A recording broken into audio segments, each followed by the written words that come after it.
Belum dipendeo, waktu apa itu? Dari kita ini itu kita di model, maka di waktu apa? Motor kayak itu kayaknya itu ada yang jaga. Nek di dalamnya,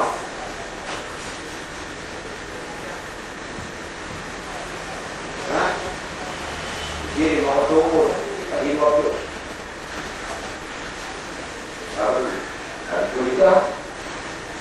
Gurita itu mana apa?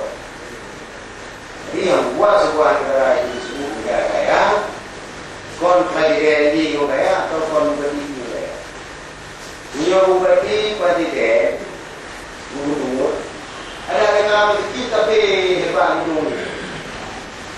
Motor terbani, murido terbani. Yang ada ini masyarakat. Jadi ini yang berbeda. Sebuah negara maju, kon gubernur ini, kon berdi, kon pemerintahan, tetapi rakyat umum. Jadi maka Indonesia dikategorikan negara nanti memang dipolotikan ini. Tapi karena pun termasuk secara politik memang, maka dimasukkan kita ke dalam kelompok diplomen.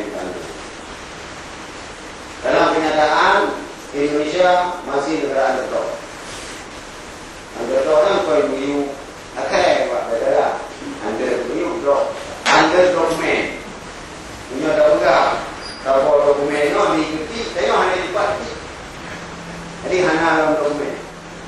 Dia nanti masih termasuk G115. Karena di negaranya nanti itu. G7-nya senegara ekonomi. Itu negara Rono.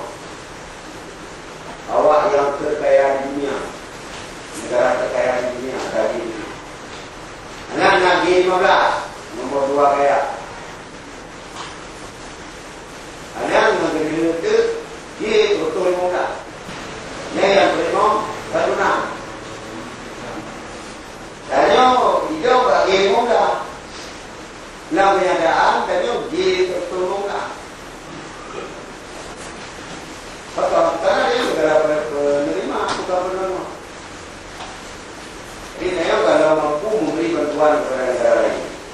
Saya pernah juga beberapa atau ada situasi Madawang. Apa ni situasi Madawang? Dia mampu tu ton guru di Afrika, Mozambik.